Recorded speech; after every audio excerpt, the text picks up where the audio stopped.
नमस्कार, मैं शशि पाठक फिर एक कहानी लेकर आप सबों के समक्ष उपस्थित हुआ हूँ, जिसका शीर्षक नाम है एक लिच्चड़ व्यक्ति।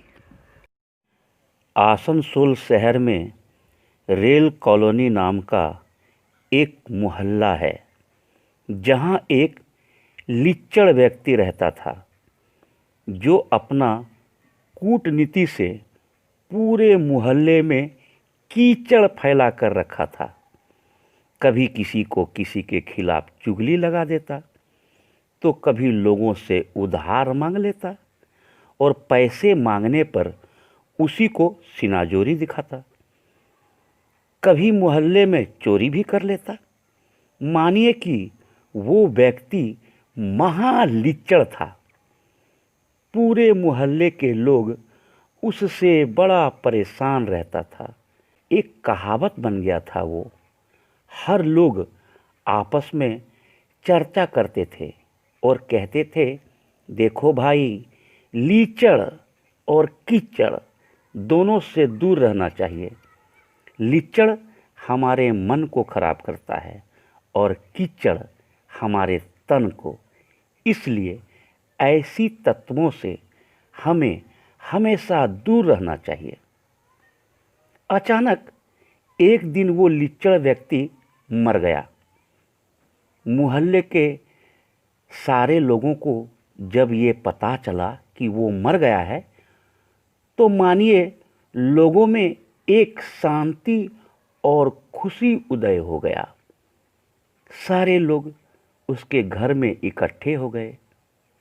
तभी वहाँ से एक खत मिलता है और उस पर लिखा होता है कि मैंने आप लोगों पर बहुत ही अत्याचार किया। इसके लिए मुझे बहुत पछतावा है। प्रायश्चित करना चाहता हूँ, तभी मेरी आत्मा को शांति मिलेगी। नहीं तो मरने के बाद भी मेरी आत्मा भटकता रहेगा। मैं आप सबों का गुनहगार हूँ। मुझे प्रायश्चित करने में मेरी मदद कीजिए।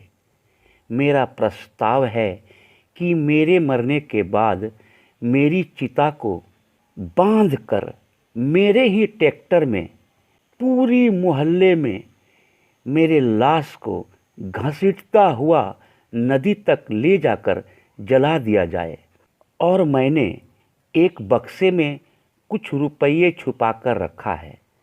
उसे आप लोग आपस में बांट लें, तभी मेरा प्रायश्चित पूरी होगी। फिर मोहल्ले वालों ने बिल्कुल वैसा ही किया जैसा कि खत में लिखा था। अंत में जब उसका चिता जलाया जा रहा था, तभी वहाँ पुलिस पूरे सिपाही के साथ पहुंचकर सभी मोहल्ले वालों को गिरफ्तार कर लेते हैं और सभी पर 2 इल्ज़ाम लग जाता है कि एक आदमी को पूरे मोहल्ले के लोग मिलकर इतना बेरहमी से मार डाला और सरकारी पैसों को आपस में बंटवारा किया है। और फिर पुलिस सबको पकड़कर लॉकअप में बंद कर देता है। सज़ा हो जाती है सबको 20 साल की। लॉकअप के अंदर मोहल्ले के मुखिया भी शामिल थे। उन्होंने कहा कि इस लिच्चड़ ने जीते जी तो बहुत सताया और मरने के बाद भी हम लोगों को जीते जी मार डाला। इसलिए कहा गया है कि भैया, लिच्चड़ और कीचड़ से हमेशा दूर रहें।